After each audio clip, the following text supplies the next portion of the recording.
السلام علیکم۔ آج ہم ایک نیو ٹاپک اسٹارٹ کرنے والے ہیں جو ہے uni cellular and multi cellular organisms. جو ورڈ یونی سیلولر ہے اسے پتہ چل جاتا ہے کہ اس کا مطلب ہے کہ ون سیل، جس کے پاس ون سیل ہو، اور ملٹی سیلولر کا مطلب ہوتا ہے، ملٹی کا مطلب ہوتا ہے مینی، ٹھیک ہے۔ یونی سیلولر آرگنزمس وہ آرگنزمس ہوتے ہیں جن کے پاس ایک سیل ہو جو کنسسٹ کر رہے ہوں ون سنگل سیل پہ۔ ملٹی سیلولر آرگنزمس وہ آرگنزمس ہوتے ہیں جو کنسسٹ کر رہے ہوں مور دین ون سیل، ٹھیک ہے، جس کے پاس ایک سے زیادہ سیلز ہوں، ان کو ہم ملٹی سیلولر آرگنزمس کہتے ہیں۔ اور جن کے پاس ایک سیل ہو، ون سنگل سیل ہو، ان کو ہم کہتے ہیں uni cellular organisms. Uni cellular organisms کے ایگزامپل میں ہمیں اس پکچر میں بھی دیا گیا ہے ایموبا پیرامیشیم، جو کہ اینیمل کی صورت میں، اس کے بعد پلانٹس کی صورت میں اور ملٹی سیلولر میں ہائیڈرائیگل یہ دیے گئے ہیں۔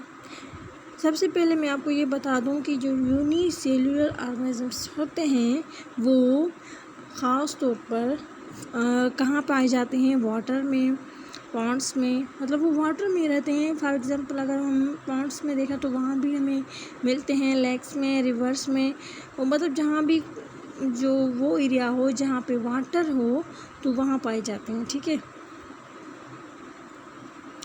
یونی سیلولر جو آرگنزمس ہوتے ہیں ان کے پاس ایبلٹی ہوتی ہے، وہ پرفارم کرتے ہیں سارے نیسیسری جو بھی فنکشنز ہوتے ہیں، پروسیس ہوتا ہے، وہ پرفارم کرتے ہیں، وہ سروائیو بھی کرتے ہیں، وہ موو بھی کر سکتے ہیں، فیڈنگ بھی اور ریسپائریشن بھی ان میں ہوتی ہے، کیونکہ ان کے پاس ایک سیل ہوتا ہے نا، وہ ان کا جو ایک سیل ہوتا ہے نا وہ ساری جو ایکٹیویٹی وہ پرفارم کر رہا ہوتا ہے۔ اور یونی سیلولر جو آرگنزمس ہوتے ہیں ان کو زیادہ فوڈ اور انرجی کی نیڈ نہیں ہوتی، ان کو زیادہ فوڈ اور انرجی ریکوائرڈ نہیں ہوتی، جبکہ ملٹی سیلولر جو آرگنزمس ہوتے ہیں ان کو نیڈ ہوتی ہے۔ یونی سیلولر جو آرگنزمس ہوتے ہیں وہ خاص طور پہ ہمیں نارمل آئی سے نظر نہیں آ رہے ہوتے ہیں، ان کو دیکھنے کے لیے ہمیں مائکرواسکوپ کی نیڈ پڑ سکتی ہے۔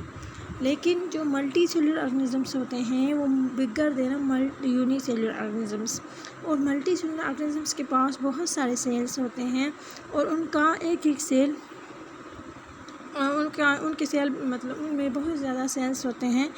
اور جو یونی سیلولر آرگنزمس ہوتے ہیں ان میں ایک چیز پائی جاتی ہے کہ بھائی وہ کہاں پہ ہمیں ملتے ہیں، تو وہ کچھ جو ہوتے ہیں واٹر میں بھی پائے جاتے ہیں، کچھ لینڈ میں بھی پائے جاتے ہیں۔ اور جو ملٹی سیلولر آرگنزمس ہوتے ہیں وہ ہم نارمل آئی سے بھی دیکھ سکتے ہیں۔ اور جو ملٹی سیلولر آرگنزمس ہوتے ہیں نا، میں نے جیسے کہ آپ کو بتایا کہ جو یونی سیلولر آرگنزمس ہوتے ہیں ان کو کم فوڈ اور انرجی ریکوائرڈ ہوتی ہے، لیکن ملٹی سیلولر جو آرگنزمس ہوتے ہیں ان کو زیادہ فوڈ اور انرجی ریکوائرڈ ہوتی ہے، کیونکہ ان کے پاس مینی سیلز ہیں۔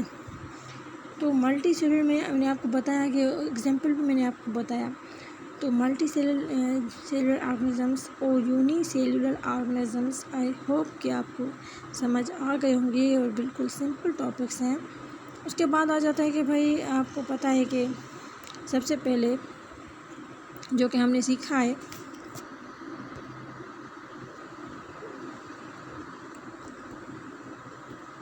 سب سے پہلے تو ہم نے یہی سیکھا تھا کہ فار ایگزامپل یہ جو ہے ہمارا سیل ہے، کیا ہے،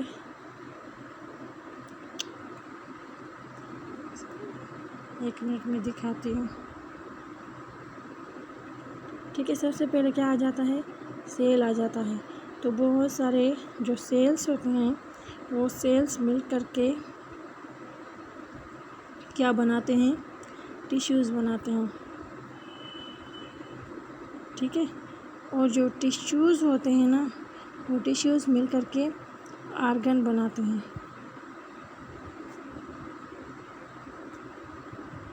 اور جو آرگن ہوتے ہیں نا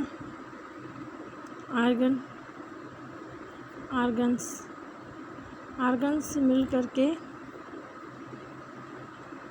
آرگن سسٹم بناتے ہیں،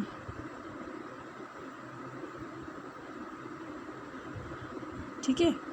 اور جو آرگن سسٹم جب بن جاتا ہے نا تو اس کے بعد آرگنزمس ہو جاتا ہے، ٹھیک ہے۔ اور آرگنزمس میں ہمیں آ جاتے ہیں 2 ٹائپس۔ یونی سیلولر آرگنزمس میں کتنی چیزیں آ جاتی ہیں؟ دو چیزیں آ جاتی ہیں، ٹھیک ہے، اگر ہم آرگنزمس میں آ جاتے ہیں تو ٹھیک ہے، تو ان میں دو چیزیں آ جاتی ہیں، یونی اور ملٹی سیلولر۔ تو آج جو ہم نے سیکھا ہے وہ یہ سیکھا ہے uni cellular and multi cellular organisms, ٹھیک ہے، آئی ہوپ کہ آپ کو سمجھ آ گیا ہوگا۔